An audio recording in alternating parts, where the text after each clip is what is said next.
at the store, control gonna smoke. They tell me to quit, don't listen what I'm told. They help me forget that this world is so cold. I don't even know what I'm chasing no more. Tell me what I want, let's keep searching on. It's never enough, cup after cup, blunt after blunt. I wouldn't get one if Welcome in, everybody. How's everybody doing tonight? We have another episode of Fowlball Talk here, presented by PigTownSports tonight, with a special guest here of Ryan Ripken. Ryan, how's it going? It's good, fellas. I was just saying before we came on, taking a little bit of time off as we reset on the Ryan Ripken show and all of our media.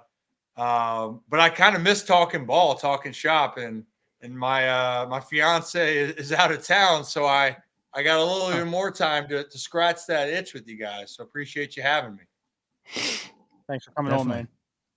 Of course. Matt, how you doing tonight? I'm doing good, man.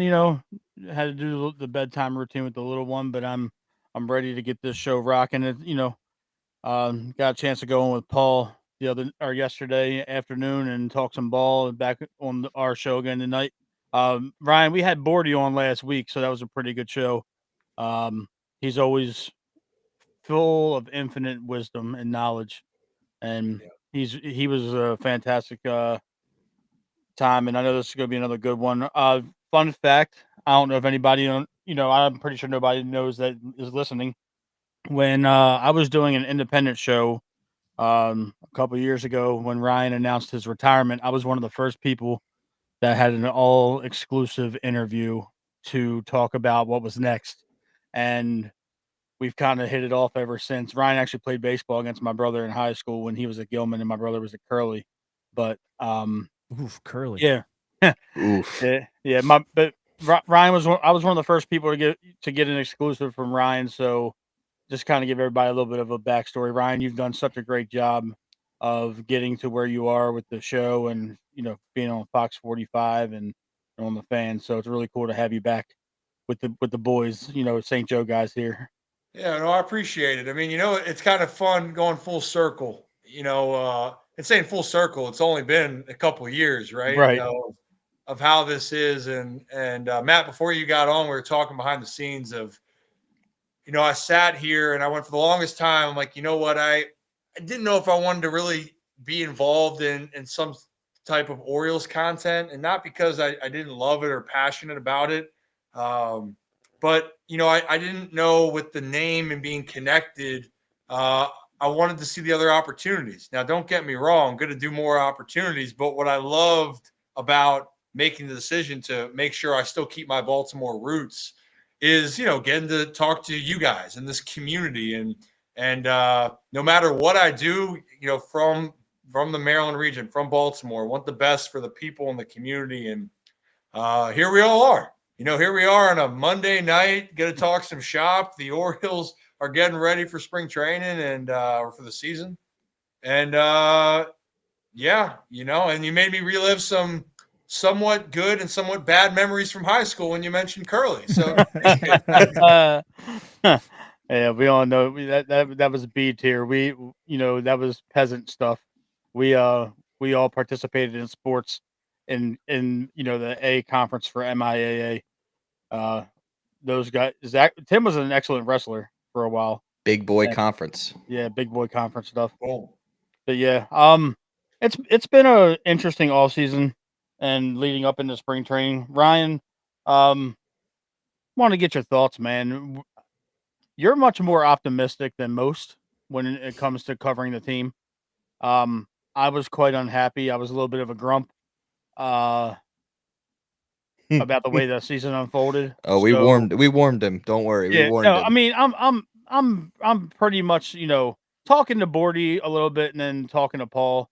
I'm kind of starting to soften, because at the end of the day, I'm a diehard Orioles fan and I want us to win. But I just didn't like how the offseason went. So, not trying to start off the show on a negative note, Ryan. Oh, good. What was your biggest positive from the offseason? And then on the flip side, where do you think we missed? Well, and by the way, look, I tell people, I was telling this. I mean, I know how to. I put people into a frenzy with the O's are fine, and guess what? Those are coming back. But it's more of a mantra where Can you give us one real quick? what the O's are fine. The O's are Yeah. fine. The I O's are just fine. wanted everybody to hear it real quick. The O's are fine. But you know what? I hear everyone and I understand because this is the beauty of this, right? Why we'll start with start with the positive. And the reason why we're having this conversation is because the Orioles are relevant again. You know, this is a team that has expectations that people expect to make a run to the postseason. This wasn't the team that was trying to win 50 games or didn't have a winning season from 1998 till 2012, right? A lot more expectations. So with the expectations, you want to feel like you're trying to put your best foot forward. So, you know, the positive for me, honestly, it isn't really on a player being brought in. And this is, you're right. I tried to spin this. And if the Orioles were going to lose the way they did last year, I'm glad it's actually how it happened because a lot of the young players needed that kind of smack in the face. You needed that moment to go, hey, you guys were being the hunters and you were the hunted last year. Things went wrong. There's so much talent and so much expectation from the young guys. We're hearing the Jackson Holidays are supposed to be the future Hall of Famer before he's going to be a big leaguer, right? And Yep. all of those things add up for guys. So I think if there was a positive for this team as a whole was for me having the young players go through so much adversity, sit there and evaluate what they have to do. And the exciting part is this is the positive with the Orioles.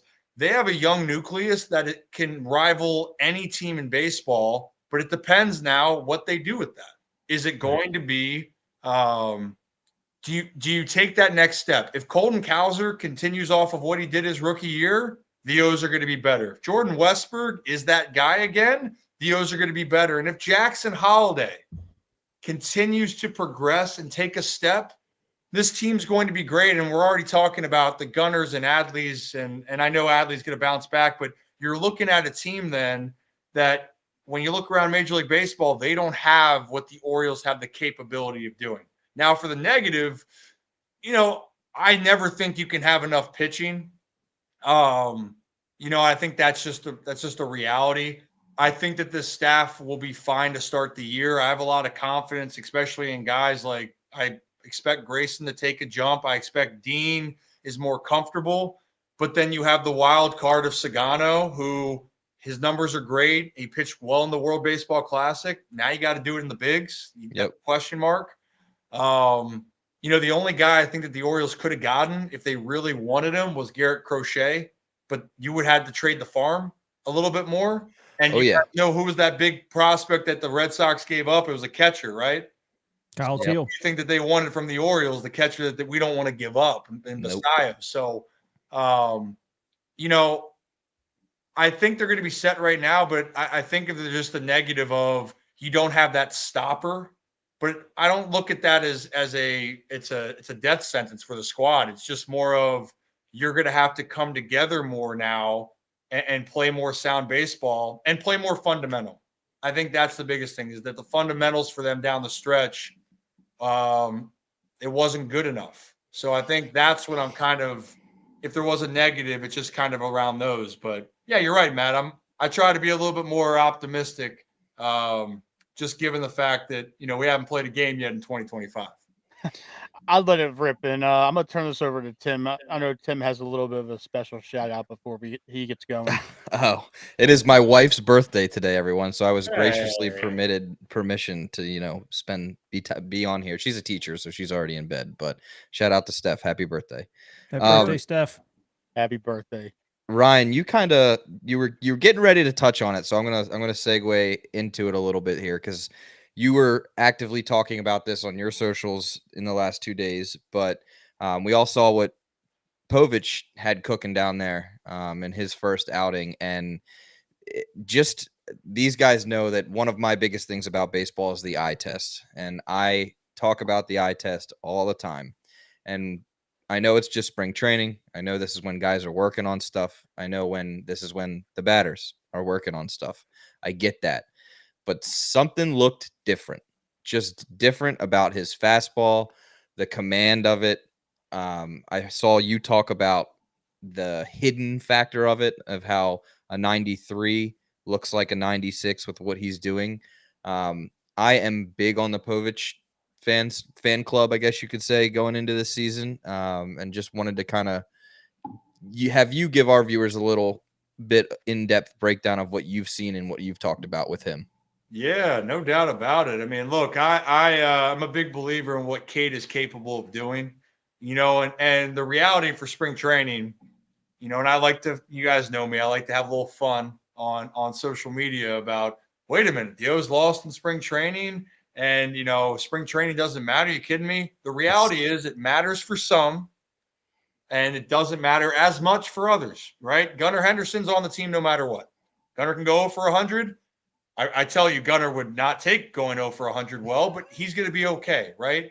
A guy like Cade Povich, though, it's a opportunity because you are fighting for a spot. You're fighting for a rotation spot. You're fighting to prove to the organization that you're taking a step. So although it might not be the same as other players, it matters for Cade. And what we saw from Cade last year was a guy that has the potential to be very good at the big league level. You go back to one of his early starts. That was where I got one of the breakdowns I did of him was at Toronto, if you guys remember. And it was a little erratic in that game. He wasn't control was off. But if you actually watched, not a lot of hard contact for the most part. And the big reason of that is his deception with how his delivery is, and that makes his fastball play better. But then also it makes his off speed better, and he's got good off speed stuff. So Cade, with that deception, I'm just trying to think if he was like Garrett Crochet, because I looked at it that way. Crochet throws 97. Crochet throwing 97 with 91 mile an hour cutters. Are you kidding me? That's terrifying. If Cade was throwing a little bit harder, I would even put him in that category of that type of terrifying. But for the biggest thing for Cade is he has what it takes to get to this next level and be really good. But you touched on it, Tim. Consistency with throwing strikes. Yep. You fall behind, you become predictable. And then also if you get ahead, you can't leave mistakes. One thing he did a lot, if it was being erratic and then having to groove a fastball where they can anticipate, it was then hanging a breaking ball. And that's something where big league hitters, they're going to make you pay. So I don't know what's going to happen with Cade if he's going to, if an injury happens, he could put in the rotation, probably odd man out at the moment. Right. But no doubt in my mind, Cade Povich is going to be leaned on at some point during this year. And you always want to start off well. And I thought he couldn't have started any better or no one could touch him in that first outing. Granted, hitters are behind, but I love what Cade's capable of. Just hopefully he can build off of it the rest of spring. Yep, yeah, I agree fully. I hope he can build off of it. Now, while we're on the rotation, Ryan, I have a question about see your thoughts. Because Zach and Tim and I, we've talked about this. Who do you believe is going to be the starting five, or do you possibly think that they might go with a 6-man early on in the year? I knew this was coming. As soon as Ryan said that he's on the bubble, I knew Matt wanted to know who's the 5 then. Yeah. The philosophies have changed a lot, right? And trying to protect arms. Nothing would surprise me at a 6-man rotation. I think right now, if everyone stayed healthy and they had, unless, a guy like Sagano imploded in the spring and it made you feel uncomfortable, I still think he's got to go play in the regular season for you to actually figure out with him. But it's probably the 5 that you feel are going to be in that mix was Grayson, Eflin, Kramer, Sagano, and Morton, right? And Cade could probably make the case to jump in there. Suarez, to me, I think is going to be the long guy out of the pen if I were to peg that right now.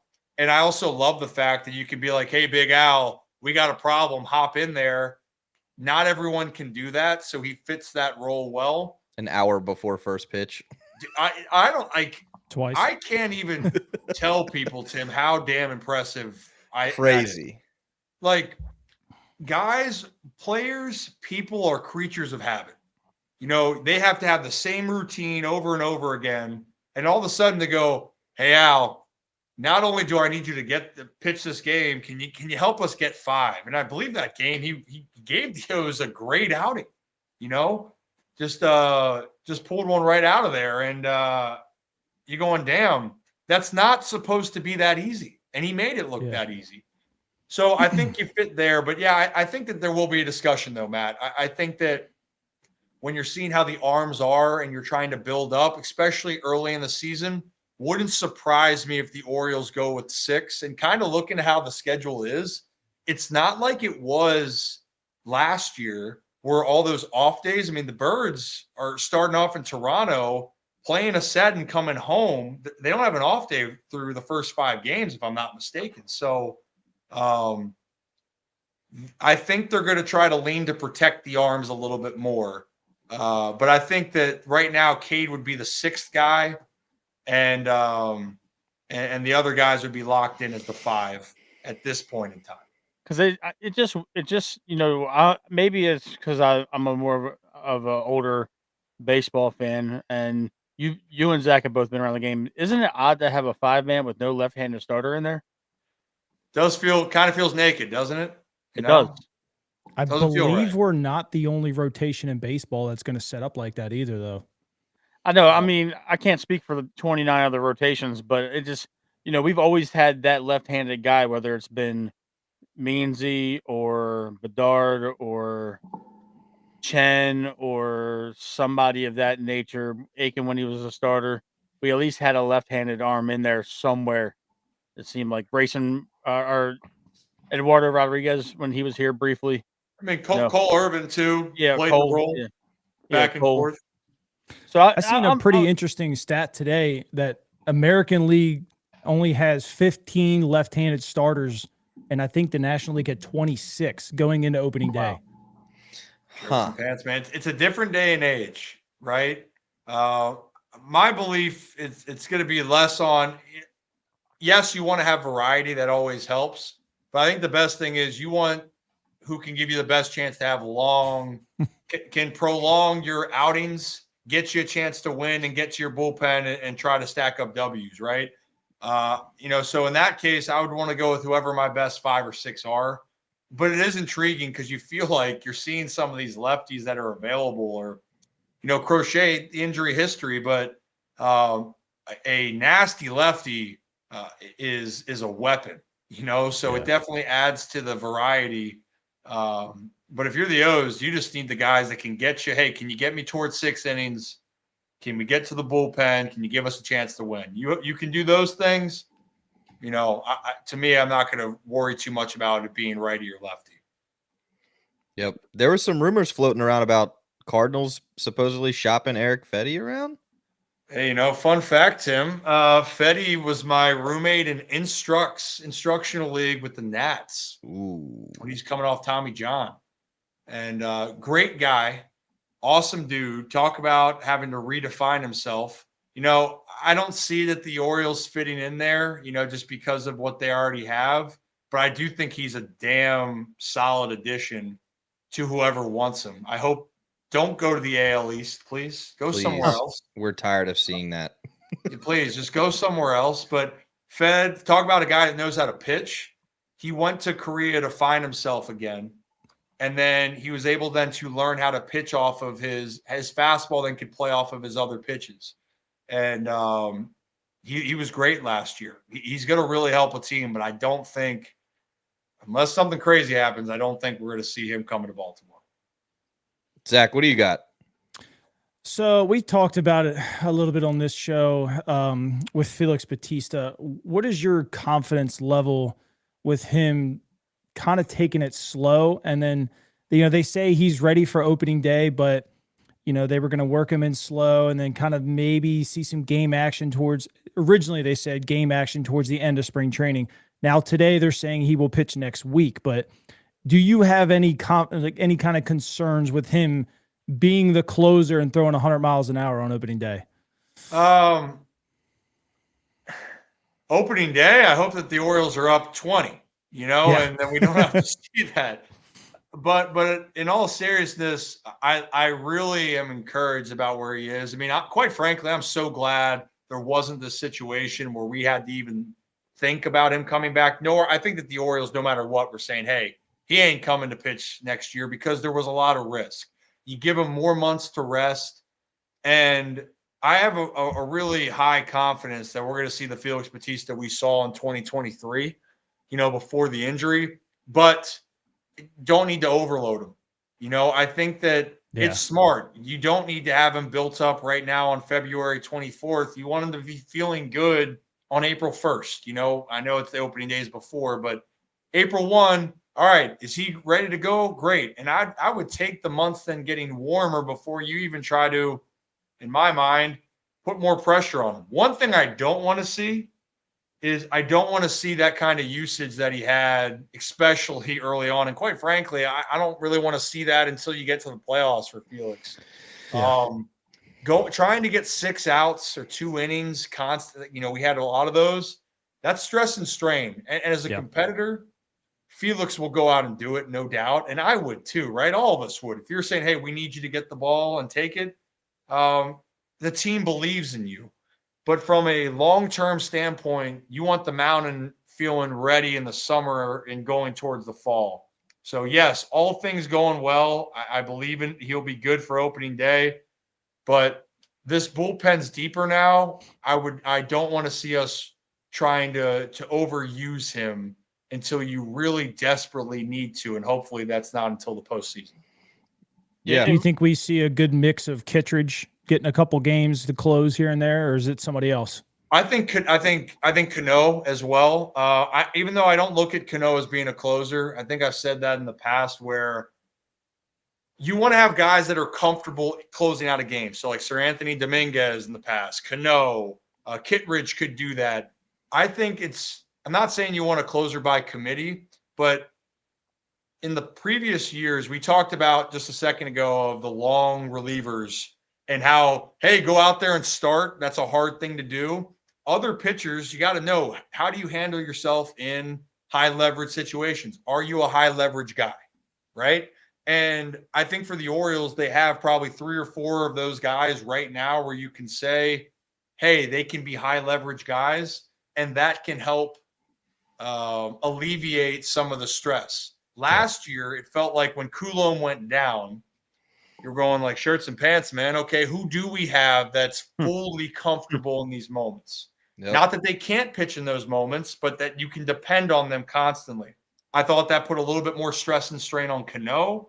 And then when Dominguez came over, he did a solid job, but that was later in and he had his moments, right? But I think that's the key for me. I think that you share it in that in that sense. And if someone gets hot, then you ride that hot hand like, hey, we're going to go to you.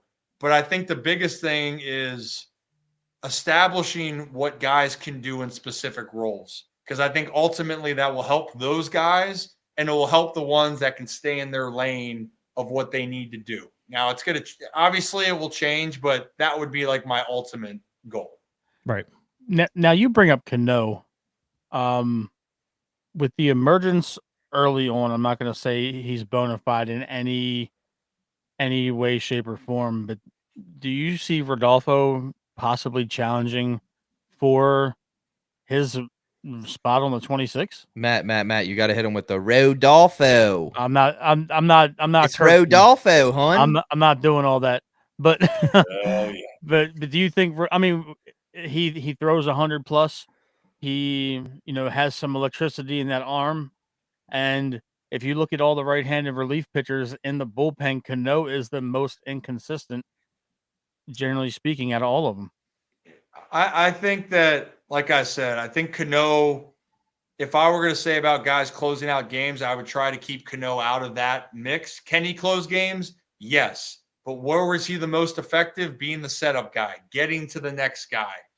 And I think that's his best role, and he can be effective and impactful that way. But I understand the hype with Rodolfo. I do. And I think that he definitely could draw a buzz. I caution though of saying like this guy's going to overthrow a player that has proven his big league worth the last 2 years, and that's something that I can't discredit. And so, no, I don't think he's going to threaten Cano's time, but I look at it as Rodolfo. Could he be another diamond in the rough where you're going, damn, I didn't even think about him. He's got a great name. He's got some movement to his pitches, and maybe he can fit into this element. And another name, and I saw it in the chat right here that we're not talked about so far, was Soto, who talk about a guy that's got electric stuff and is really good but erratic.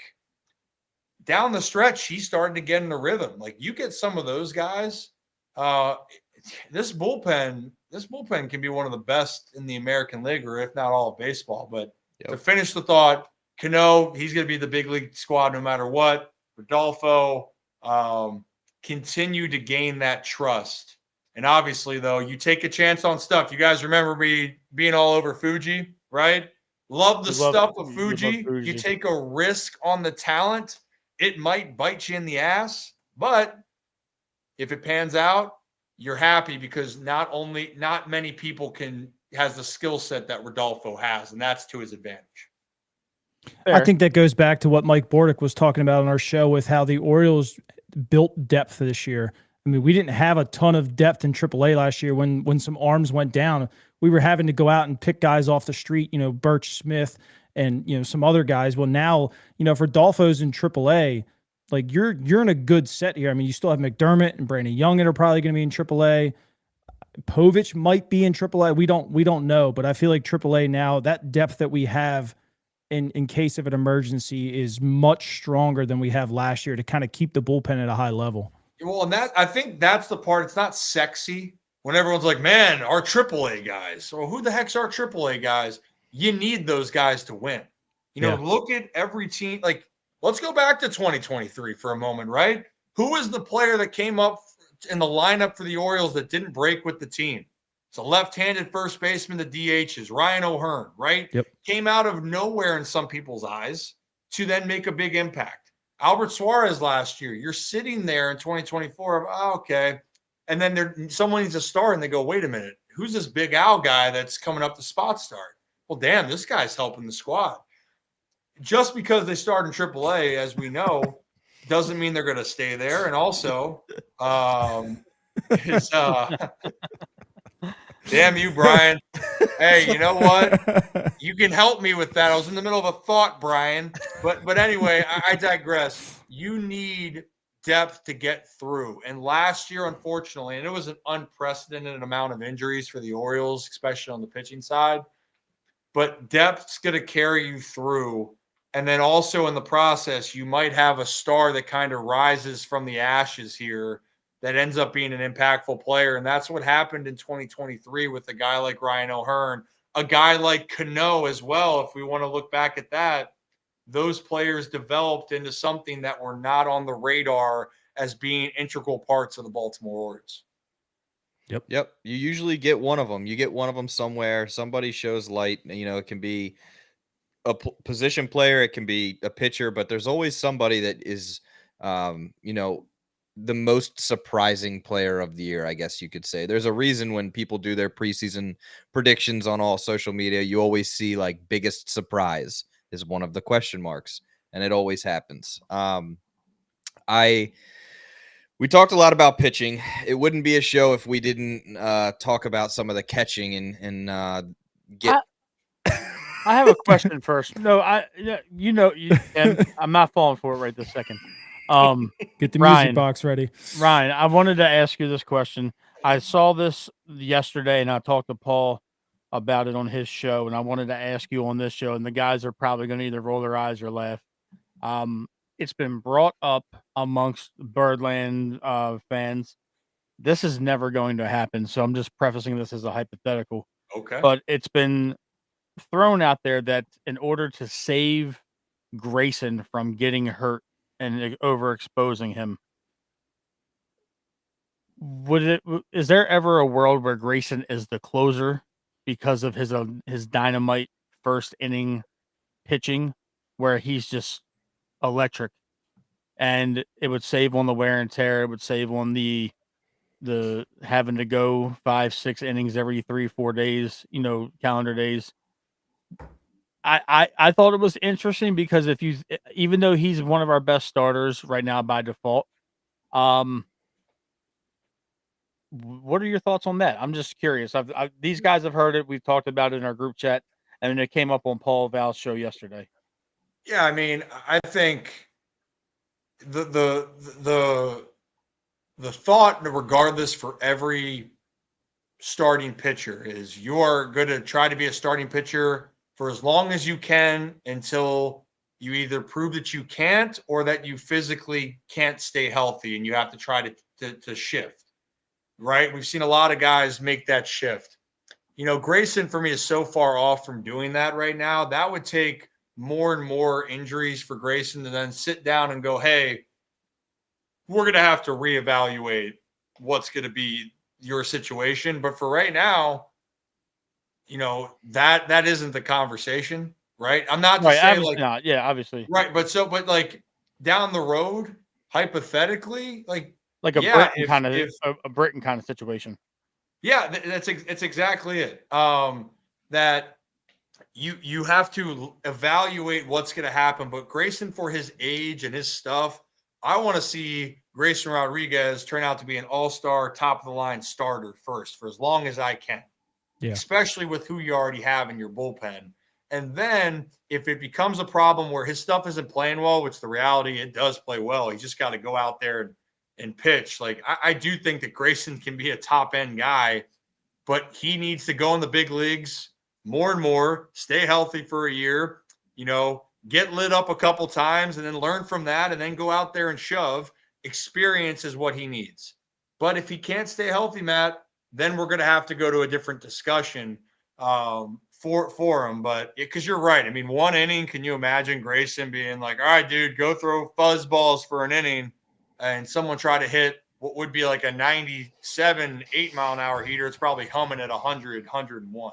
Right. Yep. But I really do think, and I'm praying that these lat issues and his body can be healthy because I really do think the sky can be the limit for Grayson as a Yeah, starter. yeah. Obviously, it was just an interesting talking point. I saw it. I know for a fact Grayson's the one or the two going forward, no matter what.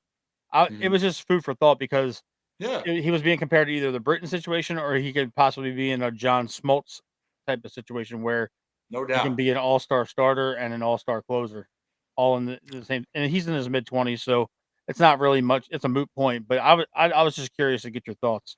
But Yeah, of Tim course. was trying to piss me off with the catching situation. So Tim, go No, ahead and do no, that. no. Yes, We you were. can you'll come in with your 2 cents after we talk about it a little Oh, I bit. will. Yeah. It burns inside your belly and then you just have to get it out. But Ryan, so we all know that we saw the changing of the guard happen when Adley came up. He did the infamous face mask pull and look around Camden Yards, and that's kind of when the switch was flipped for the rebuild was essentially on the downside. Our team is here. Here comes the cavalry. Here we go. My question is, with the money that we just spent on Gary Sanchez, right, and no more James McCann, if you look at the number of games that Adley caught last year and what James McCann caught, it kind of raises our eyebrows because if you're expecting Gary to catch what James did last year, that's a big question mark, Oh yeah. right? So are the Orioles expecting that to be the case? Are we expecting Gary to catch as much? Are we going to see Adley catch a lot more games this year? Or is there, in your opinion, a future plan for Adley Rutschman that might not be behind the plate with old Basayo down there in spring training? Well, I think first off, I'm buying a lot of the Adley bounce back. There's a lot of things that go on. I think a couple things. One, probably physically for Adley, there was more that was taking a toll on him. And I can't. I was teammates with him, so I've seen him in the best shape of his life. I wasn't, obviously with him last year to be able to see on the day to day of what he does. But was he banged up throughout the season? I mean, that was evident. You could see it happening. And then there was the mental side for him where he was in a and I tell people when you get to the big leagues or you get to higher levels, and Zach, you could even, attest to this. There's so many talented players, but talent sometimes isn't what stops a player from getting to where they want to go. It's their mind, where guys can get into such a funk where they can't get out of it.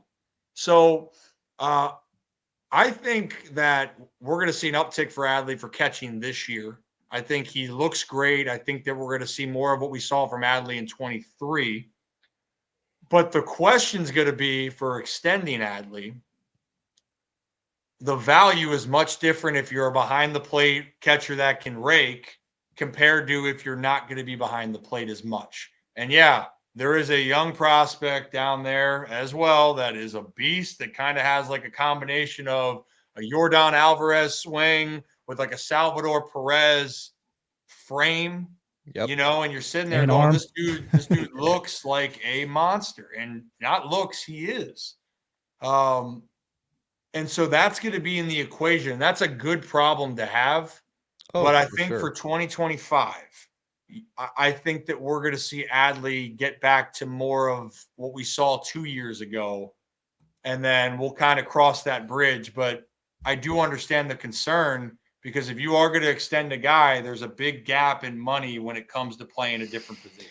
Yeah, and like these guys will tell you, I love Adley. My dog's name is Adley, for crying out loud. So it's it's something that has been near and dear to my heart since we saw that famous spin. But at the same time, Zach will pull the numbers. Zach's got the numbers hidden. I know he does. And if you look at the amount of games that Adley caught last year with James McCann versus what Gary caught last year, and Gary caught 22. He caught 22 games, and how many did James McCann catch? 64. Yeah. So are we expecting, triple the amount of games? And I'll say this, though, as well. And here's the other part with Sam Basayo. If that dude rakes and you can't keep him out of the minors, he's going to be behind the dish as well. So now, granted, and I said this post the other day, can we not put the Jackson Holiday expectations on Sam Basayo? He's going to struggle. Right. He's going to fail. He might not be as good as you want him to be this year when he gets called up. That's okay, right? Mhm. Like, that's okay. But I think that is in the equation. You have a very talented player that he definitely is going to be into this equation. So I'm really curious, though, but it really depends on where Sam is. Like, again, keep in mind how young he is. Yeah. And I know that everyone's saying about taking that jump. He's so mature. That's great. That's amazing. You come to the big leagues and people tell you that you're the best thing. We've seen the story before. Even the greats it's not the greats. Look at the entire Orioles roster. Gunnar, his beginning rookie year, struggled. Adley, when he came up, struggled. Cedric, his first full year, really struggled. Should I keep going? Colton Cowser, the 2023, struggled. Jordan Westberg, up and down. Yep. They all turned out to have solid careers so far. But it's just, I think that he definitely, I think that he's in on this equation, though, Tim, to put it all together. He's in on the equation, but don't expect the world from the highly touted prospect. So let's stay behind the plate, actually. From what I've heard, several teams think Creed Willems is actually an outstanding catcher too. Does he present a problem long term as well, or is he trade bait? Man, I think from what I hear, teams really like him a lot. Yeah, I think I'm really excited for his year in 2025. I think it's going to be a really, really it's an exciting moment for him, because you kind of can figure out yourself as a prospect of, you made some good gains and here you are. And I think for the Orioles, they're going to get a little bit more of a taste of what that's going to be and what's to come. It really just depends on what you do with Adley. I'm just being honest. Right. I think that's the case of, if Adley's going to be your guy and he's going to catch for another 4 years or in the mix to catch, that could block one of your catching prospects. So then what do? You're going to have to evaluate what's out there. But so much can happen here in the next year or two, right, that unless Adley had this huge bounce back which I do think he's going to, and Sam Basayo's there, and then you maybe are going to make a move, and Creed's playing really well, and the team's going, I want that guy, Yeah. he could be an enticing prospect, but it's a big year for Creed for a lot of reasons, more than just, him trying to continue to figure himself out. Yeah. I don't know if you ever heard the old saying, but you're always playing for the name on the back rather than the name on the front, because every single day, doesn't matter what level you're on, if you have a jersey on your back, you're playing for somebody because somebody's going to want you someday. And that's the hardest thing with the minor leagues, by the way. And you know that. And I try to – baseball, like any professional sport, is a business at the end of the day. It is a business. And it's what you are doing now. And really, when you're looking at some of these contracts for players, you're playing for what you did, not for what you're going to do for 10, 15 years, and it's so challenging in the minors where you want to win. You grow up, and we talked about high school, right, Matt? Yeah. All I cared about growing up was winning. It's all I cared about. I lost, and yeah, if I played bad, sure. But if I played bad and we lost and I felt like I cost my team, that's what bothered me the most. I wanted to win so damn bad. When you get in the pro ball, your team wins 20 games in a 140-game season, but you hit 300. Yeah. You keep your job. Cedric Mullins, 2021, awful Orioles team. But Cedric, which would still impress me the most, is you're on a team where everyone's knowing my job's in jeopardy. But you have to go and play well to see if you're going to be a part of the team in the future. So it's a great point to make. Everybody is watching what you do. And that's a hard thing you got to learn if you get into pro ball. It changes your perspective of how you've grown up playing the game. Yep. That's fair. I have a little bit of a different opinion on Adley. I've heard. And the thing is, I'm not gonna go on my typical tangent. I just want him to lock in, and I want him to be the best version of himself that he can possibly be on the field, because it wasn't my problem necessarily with just Adley, but I feel like the atmosphere of the Orioles, from what we saw, and the leaks and the rumor mill and all that stuff, you can only put so much precedence into all of it, but it gave frat house vibes.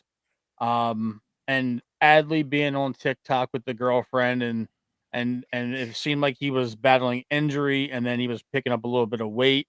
He didn't look like he was the best version of himself. And it pissed me off, quite frankly. There he is. There's Joe. There's Joe. Hey, Joe. I honestly don't believe Adley is going to be the Orioles' long-term catcher of the future. I believe that we're going to have Basayo back there, and Adley makes the jump to platooning first base and DH, and that's going to significantly impact the money he's going to get from us or anybody else. I just don't see. He's not really. It spoke volumes to me that 6 out of the last 8 starts for Corbin Burns last year, McCann was behind the plate. So if he's not catching your ace, there's a disconnect there. There's something going on, and it might have been Corbin's preference, but you got to handle everybody on the staff if you're going to be that guy. Am I wrong for thinking that? No, look, it goes back to, there's so many things behind the scenes that, some things I might know, some I might not at all. But the point being is, perception of what's on the outside might not always be what's happening on the inside. Now, what is the reality, though? Was Adley banged up? Yes, that was evident. Did he maybe feel his physical best? I haven't asked him yet, but he'd probably say probably not. That he felt the wear and tear a lot more. Maybe he felt expectations. Maybe he's having other thoughts, Matt, about, well, my future's at stake, and maybe I have this contract that's going on. Plus, I'm playing hurt. Plus, I got to deal with things personally. So there's a lot of different factors there. And I want to, this isn't an Adley thing, by the way. I I don't think people realize how great James McCann is as a catcher in general. You talk to anybody that's been with him when he's going around with the Tigers, the Mets, the O's. He is a phenomenal catcher. And so when you have that presence, I don't care who your guy is, I would want James to catch more solely off of what he brings. He understands with the staff. Now I get it though, Matt. You're going, well, why? That should be Adley. Like, why isn't that Adley more? And it was in 2023. Like Adley was the guy that was getting the reps and being out there a lot. I think it's just there was a perfect storm of a lot of issues. And quite frankly, like I said, for a lot of the Orioles with adversity, I think it was a great reflection for Adley, and we're going to see, in 25. But to your point, long term, yeah, the $1 million question is going to be, what is the value over the next 5 years? Right. And for catchers that we've seen the catchers like Yadier or Salvador Perez still making that impact, but then Salvador has to spend some time at first. How long can you play behind the dish? Because I saw a comment here, and I try to keep it to people that mentioned it. Joe Mauer, drastic drop off when Joe had the value for Joe wasn't the same. So I agree that Sam Basayo would be the future regardless of what Adley turns out to be, just because of age.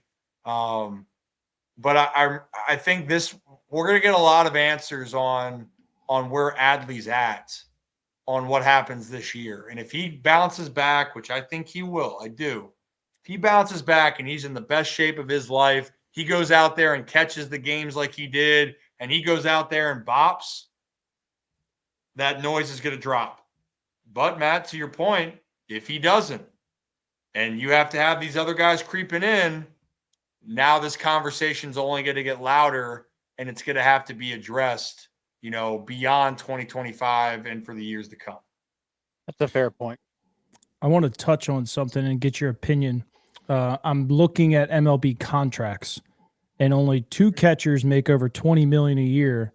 We'll even say 15. Only 2 catchers make over 15 a year, and 8 first basemen make over 15 a year. Do you think it's smarter long-term financially for Adley to move to first base? If he becomes, we see his splits when he hits as a DH compared to catcher. It's almost a 60-point swing. Do you think if he gets it at 290, 300 range as a first baseman, it's better financially for him to stay there? It's interesting. Yeah. It really is. That would also probably mean some of his other numbers, and we're looking at like home runs, RBIs would have to continue to rise. I'm still a huge believer in batting average, by the way. I know we're saying, hey, the OPS. In the playoffs, it matters if you can hit guys that throw fuzz. I mean, there's no coincidence that Freddie Freeman was an absolute beast in the playoffs. He's one of the best hitters in baseball. I could go on for a long time about this. Mookie Betts, Ohtani, I'm done. But great players.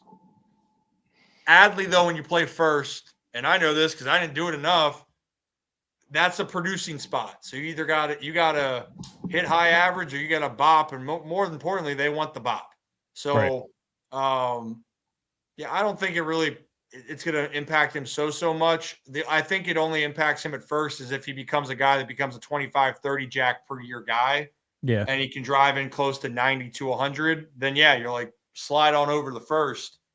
But I think right now, I think that it's fine. I don't think there's really any, at least yet. I don't think that's going to really make a difference for him at the moment. It's fair. Yeah. Hey, I'm kind of on the thought process that Adley's eventually going to be manning first base, and Mountcastle is going to be jettisoned for some type of arm help, whether it's starting or the bullpen.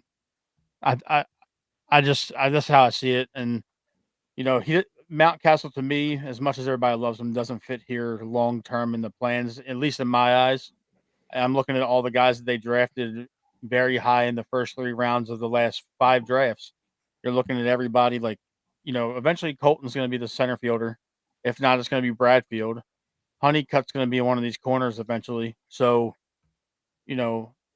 there's some guys on this team now that are holding immediate value that are not going to be here long term. But I can see Adley transitioning, and if he's hitting well and he's just DHing, I wouldn't mind paying Adley to be our DH for the long term either, because he's essentially out of the way in terms of a fielding Good switch position. hitter too. Yeah, he hits the Both disparity sides. the disparity in his hitting numbers from when he DH'd to when he was behind the plate is drastic. So Yeah. if you just tell Adley, in his age 29 season in a couple years, hey, focus on hitting 35 home runs and driving in 90. Be that DH, and he doesn't have to really worry about anything in the field. I could see that being a positive, because now you got to find a first baseman.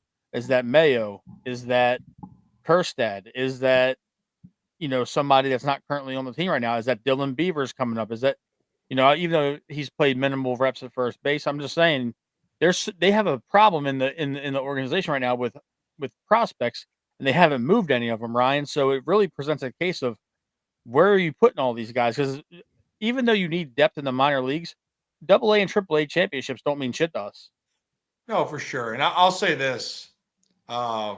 First off, I want to start this off with if Ryan Mountcastle is fully healthy this year and he doesn't have a vertigo issue or has a sprained wrist, it's going to be a Mountie year. It's going to be a very big Mountie year, especially psychologically. I laugh when I talk to him about the left field wall. That is because I know, hey, I asked him, you want me to move it back? And his eyes like get huge about don't do that to me. I'm like, dude, I've seen you take some of the most impressive BPs, but psychologically it messes with the guy. Mountie was the best pure hitter before those other guys were coming in the system. I'm buying a huge year for him if he is healthy, and I pray he is. Now, your thought about the prospects, and I get it, man. Like there's so many spots, and if you're not going to use them, why not trade them? What's the plan?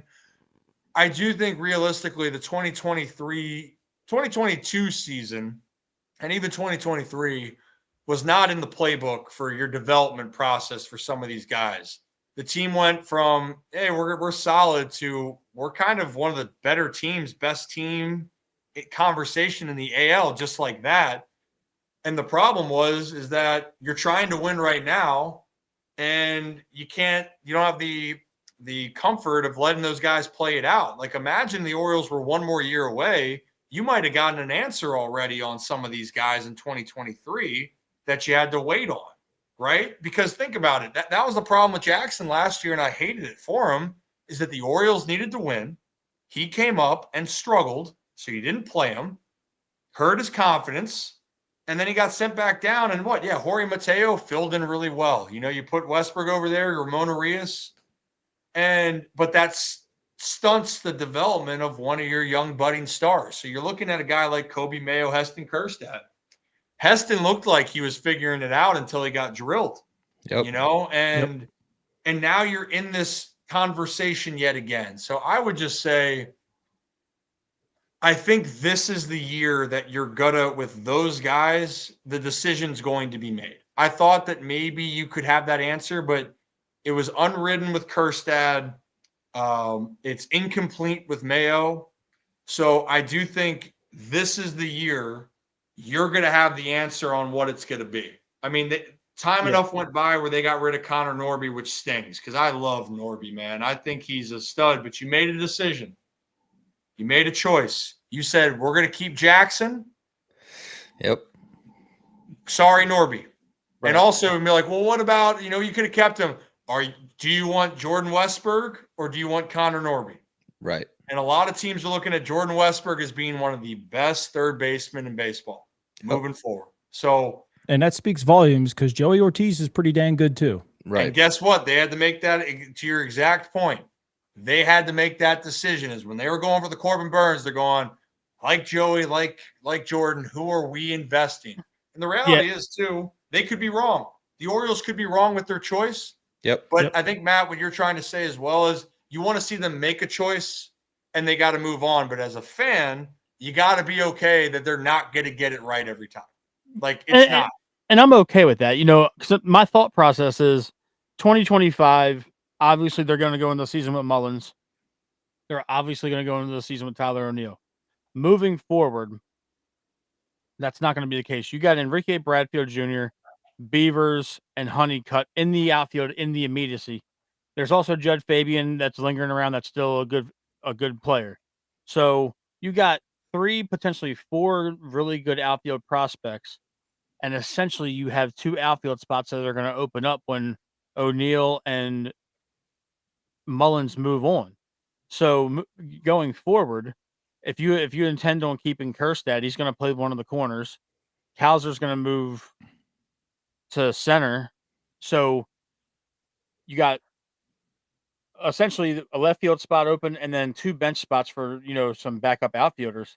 Somebody's not going to, there's an odd man out. So you're going to have to make another move. We've seen it, like you just alluded to, we've seen it done with the infield where Ortiz had to go and Norby had to go, but we had to keep Gunnar, Jackson, and Westberg. They prioritize those guys. I just don't know who they're prioritizing because they're holding on to literally everybody they've drafted. And there's like a logjam at the outfield spots. And you still went out and you signed another outfielder after letting Santander go, where you could have put Kerstad in that role or another one of those guys. And then the same thing applies to O'Hearn. You gave O'Hearn $8 million, and that roster spot could have been Mayo.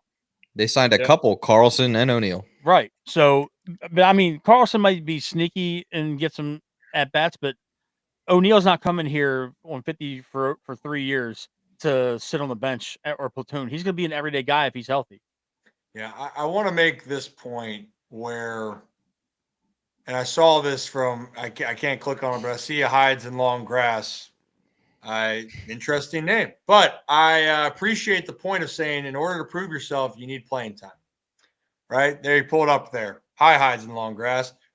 Look, that was kind of my thing. When you're on a bad team and you can go out there and play, like that's why Connor Norby right now and even Stowie down in Miami, it's nice to be on a team where you can figure out how good you can be.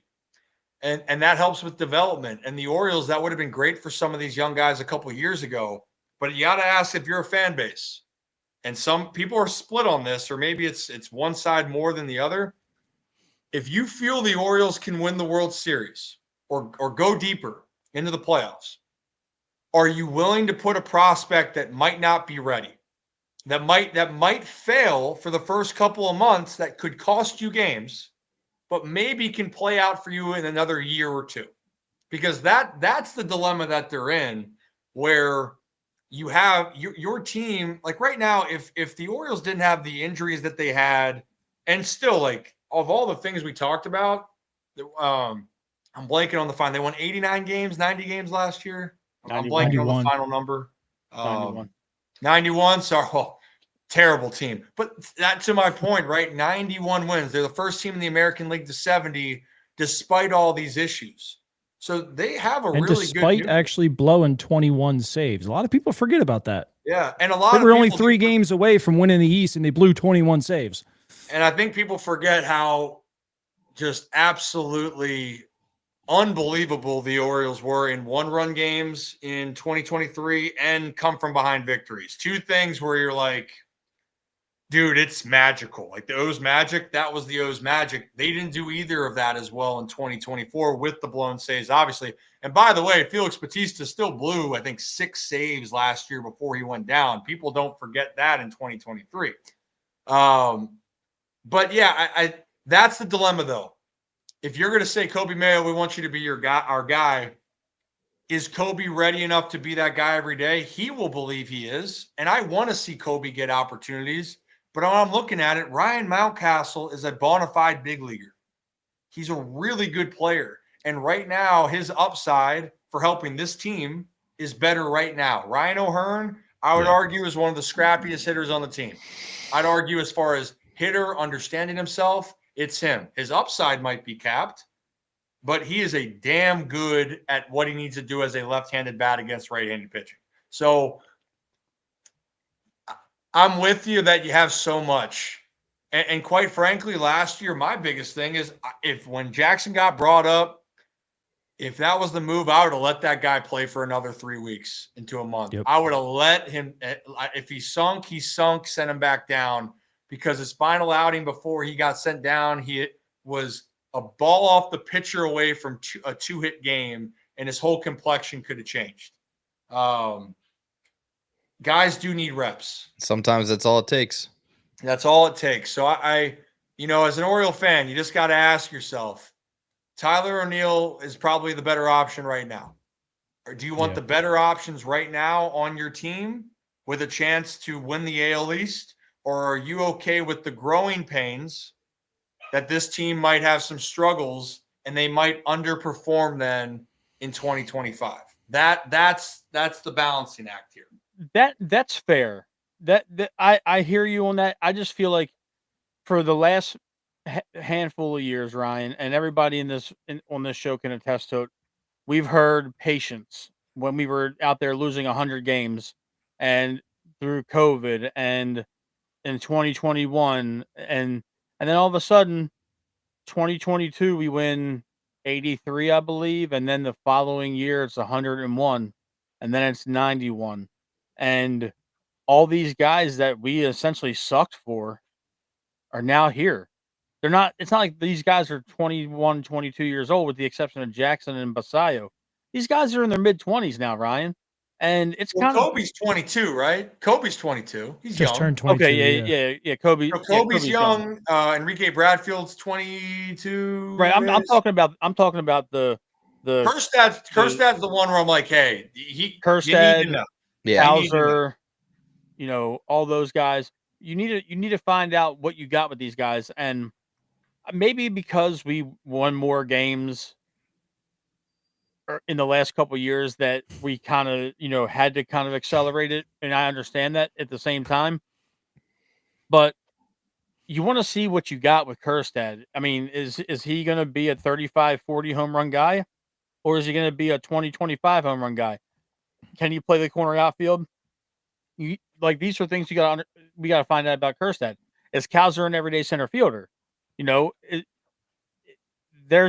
seems like the addition of O'Neill was kind of just to placate the fan base about the loss of Santander. Yeah, I'll say this. If I could see what I'd want to see, I'd want to see Heston get a run. If he's healthy, I want to see Heston get a good run. Because when he got in rhythm, I felt like we were going to see a Heston after that granny, especially, but even not before the granny. I remember he came up, roped a ball down in between the first or the 4-hole by the first baseman, got another hit, or he had to hit the opposite field. I'm like, damn, I like the aggressiveness. He looks locked in. Then he had that granny, and you're going, damn, dude's feeling good. That's the guy that people heard about. That's the guy that I saw. I want to see him get more run. I do. I do think people underplay Tyler O'Neill a little bit. Like, the dude's got some serious juice and actually can make a big offensive impact. But again, it just goes back to the prospect versus current situation, But what I want to see Heston get at bats. And I'll tell you what, Colton Cowser has earned the right to be an everyday guy. Correct.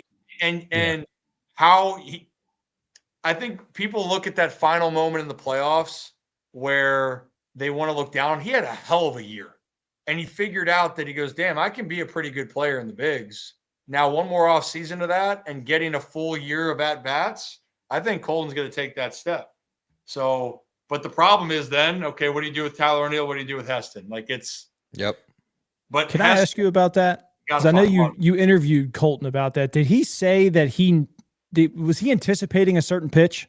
Yeah. So it's funny. I will never get in arguments really on Twitter or X, because we know that never ends well. You just kind of let it rock. That's why, hey, Joe, the O's are fine. They are. But yes, so love it. But so, yeah, I knew immediately.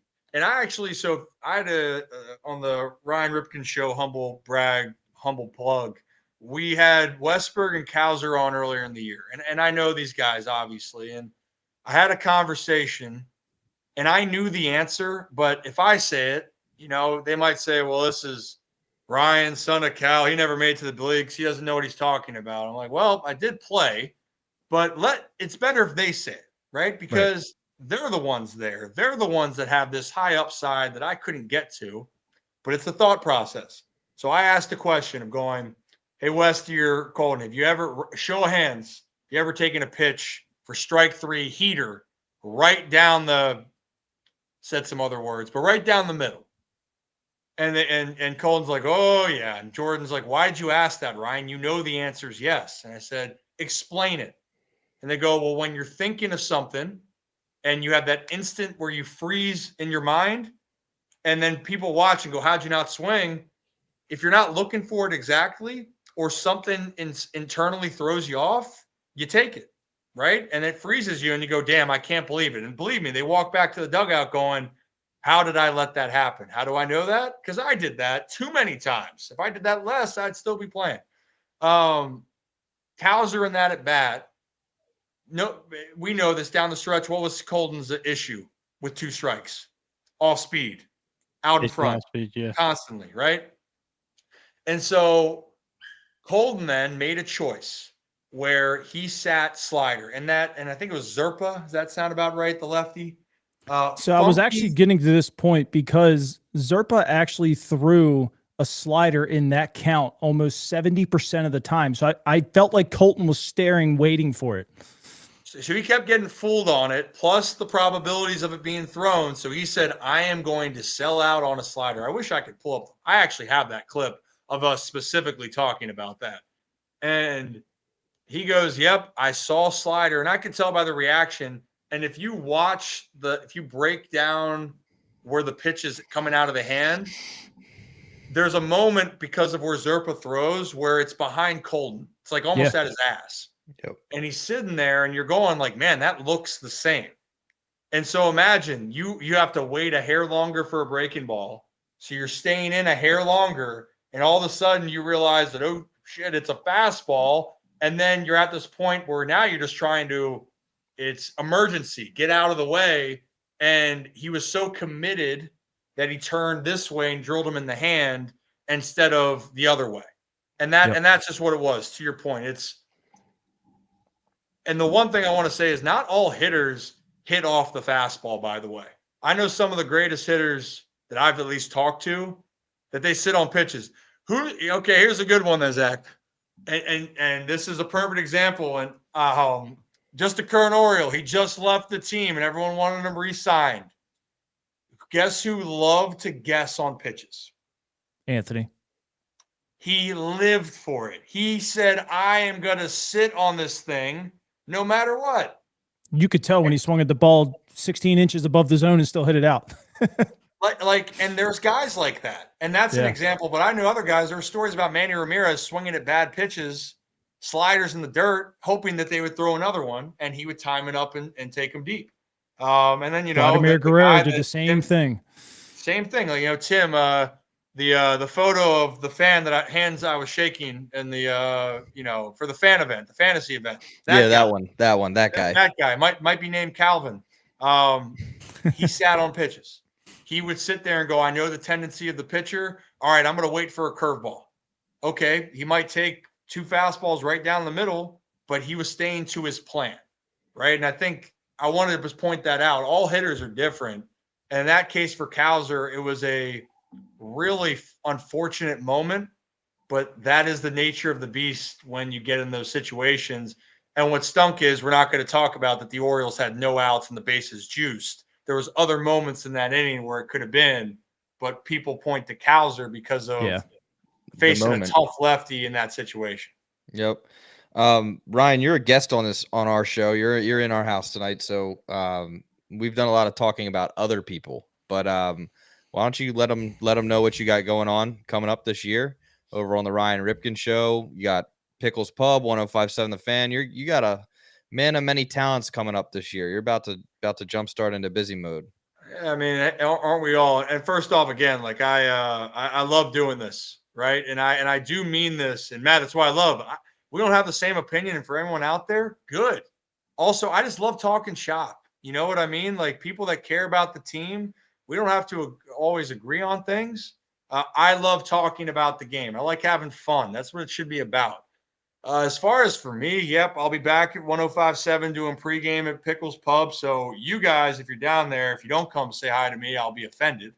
I won't come back on and talk to you. The Bob. and that will be that. And then, the Ryan Ripken show, do it on, YouTube X and whatnot. It's been a fun process. We got a lot of things planned. We're going down to spring training in the upcoming week, and I agree. We're actually looking at moving around our talents as we speak. So, Swapping Joe. Yeah, we might swap in Joe. Joe for Rocco. It's been a fun. Well, actually, Rocco's already gone. He's already in the harbor. But in general, we got a lot of things planned. So I'm really excited about it. But what I'm really excited about is continuing to grow the community. And I consider all of you guys here, Matt, Tim, Zach, like community, right? And I'm really excited about what's being built, and hope everyone's along for the ride. Forgot what else I was going to say. It's going to be a lot of fun. So stay tuned on that. Always daily content, by the way. Daily. What? Daily content for the viewers that may not have seen your show yet. We're gonna have daily content, all right. And I will say we're looking to expand past. And I told you guys this. I will always have the Baltimore roots, but it doesn't mean we're just going to talk about Baltimore and baseball. We might have some other elements that are being thrown in for the spring and summer, and a lot of fun. And I want to put that on the screen, but I can't. Yeah, I would have done it. I'd have done that shit. But the thing that I also want to say to anybody out here, we started the Ryan Ripken show consistently about 17 months ago, where Brad and I initially said, we're going to commit to this 2 times a week and see where it goes. And we were able to develop something. And you guys know, like, look at the time and effort you guys are putting in and the following of people that you bring. It takes consistency. And if you're willing to work on it, that's the first part. And doing it when maybe you don't want to. And sometimes you want to kick off one of your co-hosts or 2 of them. But we do it. You show up and do it. And that's where we are now. And I'm very blessed for that. And I thank all of you guys for being a part of it. So I've already done that once. All right. Go ahead, Zach. My last question for you is, so we watched Cal growing up, multiple stances throughout his career. How much of a factor do you think Holiday's new stance is going to be for him this year to lead him to having a successful season? For Jackson, the little toe tap, the little thing right there. I think it could help for sure. The timing of things. I always looked at it, no matter what.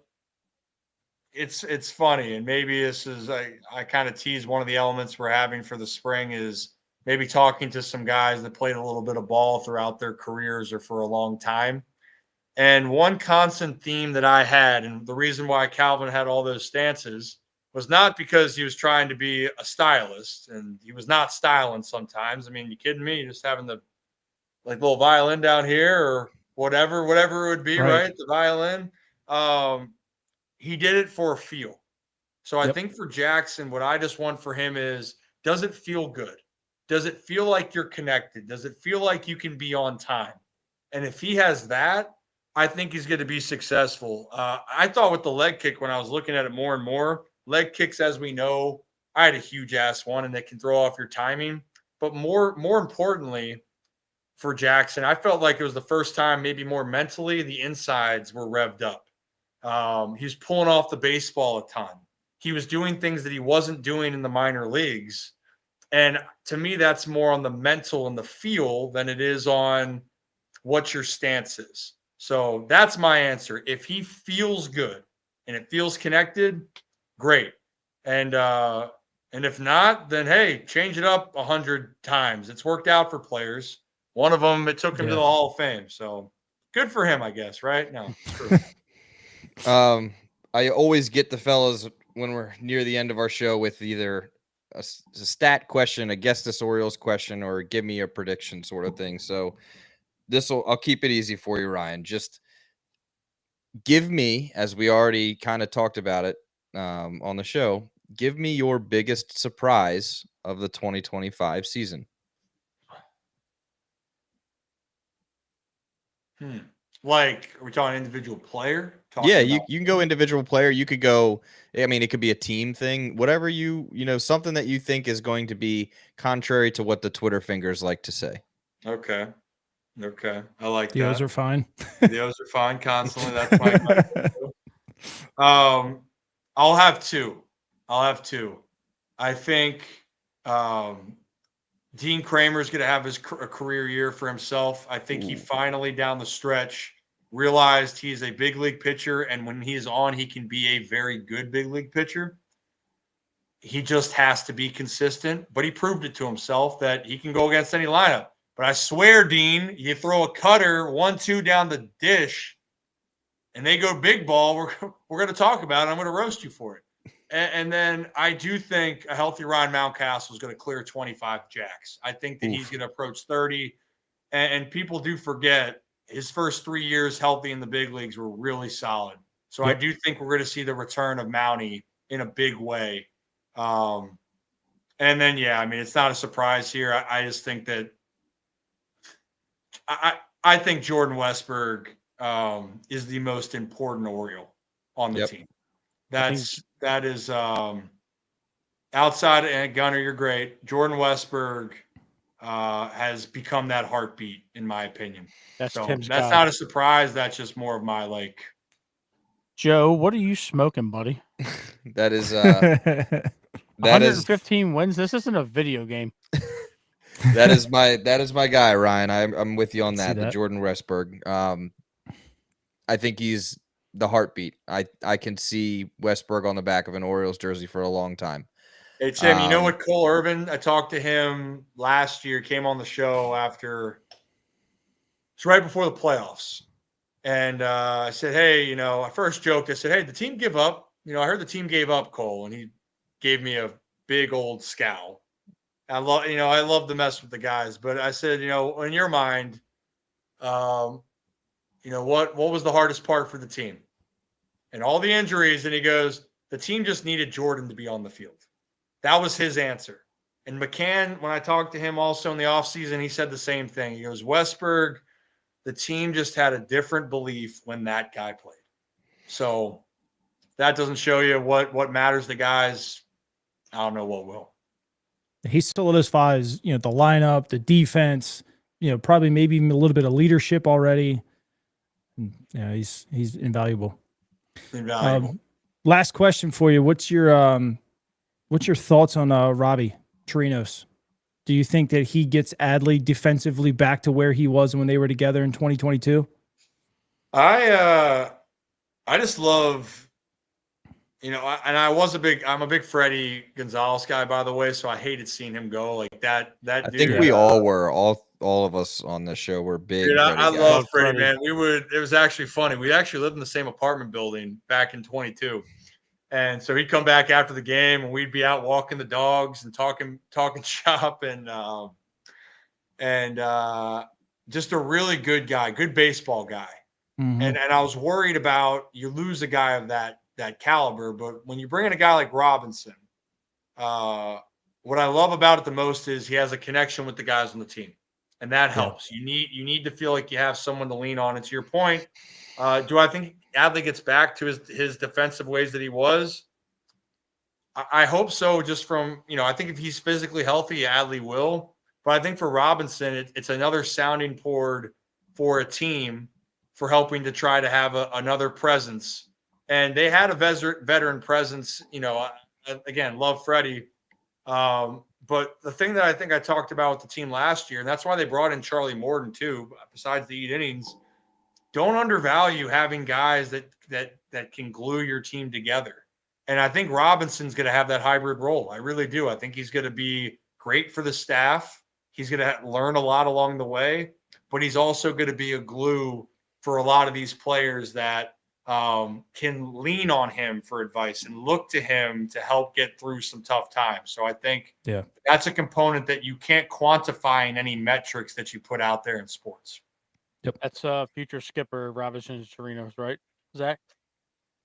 But very potentially. I mean, he's coached in the Latin leagues. It won't shock me if he gets a job here in the next 5 years. You totally I gave you a I softball. wasn't hitting it. You I lofted gave it, you and a I wasn't hitting it. softball. I was trying to make Ryan uncomfortable. I was trying to make him uncomfortable. Why would you make me uncomfortable, Matt? What would you have done? Because I feel the way about Hyde that Zach feels about John Harbaugh. I don't know. I probably dislike John Harbaugh a little bit more. He needs to be launched into orbit. But I digress. I'm not gonna do it. I'm not gonna do it. Tim, you got it? Tim, I'm gonna beat the shit out of you if I see that box. Come on, the fans need to see it. I love the sound Viewership effects. just went up 100. Beautiful. It's a hey, look, Matt, I know you're not the only one that has certain opinions on some of the staff. I'll just say for me, you know, Hyder and I have a good relationship. I'm not expecting you to torch that on this show. So hey, you know what? This is my thing. When I tell people about everything, the reality is you mentioned about being a business for everything. It's the nature of the beast, man. You got to go out there now and you got to play well, and everyone's job's on the line. You know that on a year-to-year basis, your job's going to be on the line, and also if you're going to be a manager or a head coach of a team, you're going to get all the criticism, whether you like it or not. That's part of the job. So Yep. let's hope the O's are fine. They win 100 plus. I don't even care. I just hope the O's get to the postseason and then just get hot. That's just what I want. Get a playoff series win and keep on rocking the Yep. Just for the comments, Brooks, that box is amazing. You went to Calvert Hall, so you guys probably think kids' toys are cool. So, I mean, that's just Matt.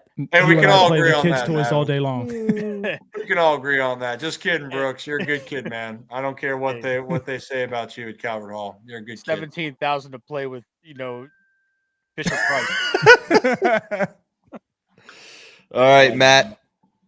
Wrap us up. All right, folks, that'll do it for this episode of Foul Ball Talk. Everybody, thank Ryan Ripken again for coming on. Ryan, you've been a great sport. We'll be back later this week or early next week with our week 3 of spring training coverage. We'll be talking a little bit more about some games that are being played. The Orioles were off today.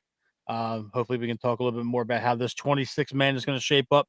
Tim, Zach, Ryan, let everybody know where they can find you on social media. Yeah, Ryan. Sign this off. Where can they find you, Ryan? Just at Ryan Ripken Show on all platforms. That's it. That's all I got. Zach, what about you? Do you have social media? Apparently I post on Twitter once a day or something like that. Your last name's Bollinger, right? Yeah. Yep. Yeah. And Foul Ball Talk on Twitter. Tim actually got Twitter funny story, they didn't approve Tim's move to Foul Ball Talk for his handle. He had to have a little bit of a dispute with the tech team, but here we are for this coming season. We will be back later on this week or next week, folks. That'll wrap it for Foul Ball Talk. Thank you for tuning in. See y'all.